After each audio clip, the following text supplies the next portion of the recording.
semuanya, aku rasa semua orang tuh bisa bikin konten, tapi nggak semua orang bisa bikin sesuatu yang sederhana jadi luar biasa. So, ikutin aku untuk hari ini. Di hari ini, kita bakal membahas 4 keywords: produksi, konten, storytelling, dan juga naratif. Bagaimana kita menyampaikan cerita yang dikemas dalam sesuatu yang menarik, yang dapat membuat orang lain tuh menjadi terkesima. Bagaimana cerita kita bisa menggabungkan visual dan juga audio untuk diingat oleh orang lain. Maka hari ini kita akan menggabungkan keempat elemen ini dalam satu konteks. Kalau kalian mau konten, semuanya diawali dari mana sih teman-teman? Semuanya akan diawali dari yang namanya ideasi atau ide. Kalian bisa gunain banyak hal, entah storyboard, mood board, atau bahkan mind mapping. Kalau ide kalian udah kekunci, saatnya kita masuk ke tahap produksi. Kalau di video kalian atau di konten kalian pengen punya touch yang personal, maka contohnya adalah A Day in My Life. Kalian bisa pakai medium shoot atau dengan penggambilan yang natural, jadi nggak terlalu formal. Tapi kalau kalian mau punya bentuk konten yang kuat dan lebih formal, maka kalian harus bisa menyesuaikan. Kita bisa gunakan eye level dengan kombinasi first cam dan juga second cam. Nah, cahaya itu juga jadi salah satu poin penting. Kalau kalian lagi bikin konten, harus banget cahayanya itu cukup dan sesuai dengan kebutuhan kalian. Misal, aku mau pembawaan dari video ini dengan tone cahaya lembut, maka aku harus menyiapkan lighting yang sesuai. Contoh pilihannya adalah key lighting. Suara dalam produksi konten itu bukan cuma pelengkap, tapi jadi poin yang penting.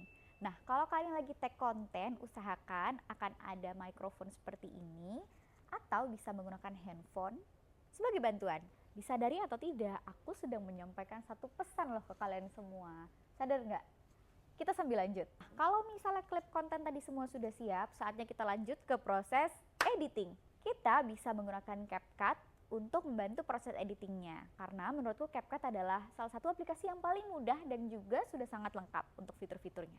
Mudah digunakan, jadi ya sangat cocok untuk pemula. Hal pertama yang harus dilakukan adalah masukkan scene yang sesuai dengan storyline kalian. Scene 1 dan juga scene 2 harus berurutan dan membentuk satu jalan cerita. Di CapCut ada fitur split untuk memotong scene yang tidak dibutuhkan. Scene-nya one take, cut, to cut, atau apapun. Ini bisa disesuaikan dengan kebutuhan kalian. Mood dan ritme ada di tangan kalian. Ngomong-ngomong soal ritme, CapCut punya speed control. Bahkan ada curve speed yang bisa mengatur ritme atau tempo dari video kalian atau kecepatan video sesuai dengan yang kalian butuhkan. CapCut juga punya fitur library transition. Ini berguna agar transisi yang diciptakan jadi lebih halus. Setelah itu, jangan lupa tambahkan subtitle. Nah, CapCut ini terintegrasi oleh AI atau Artificial Intelligence. Jadi ada satu fitur lagi yang sangat sering digunakan dan juga sangat membantu usernya, yaitu fitur auto caption. Nanti mereka nge-screening video kita, diproses, terus gak lama subtitlenya muncul. Oh ya, kita tuh boleh banget loh sebagai kreator menambahkan sound effect untuk membuat video kita atau konten kita menjadi lebih dramatisir. Nah, kalian juga bisa gunain fitur beat sync agar nanti soundtrack yang kalian masukkan bisa langsung pas dengan video kalian. Ada fitur color grading atau menyesuaikan tone videonya. Misalnya kalian membutuhkan, ya tinggal diutak-atik aja. Contohnya kayak gini. Kalau sudah, cek lagi secara keseluruhan dari awal sampai akhir. Kalau sudah tidak ada yang terlewat, tidak ada yang kurang, tidak ada yang salah, kalian bisa langsung ekspor video kalian. Gimana? Bikin konten itu tidak sesulit yang kalian kira kan? Tidak semenakutkan yang kalian pikirkan. Storytelling bukan cuma tentang video yang disampaikan itu terlihat indah, tapi bagaimana kita sebagai seorang kreator bisa membuat suatu hal yang sifatnya sederhana jadi bermakna luar biasa.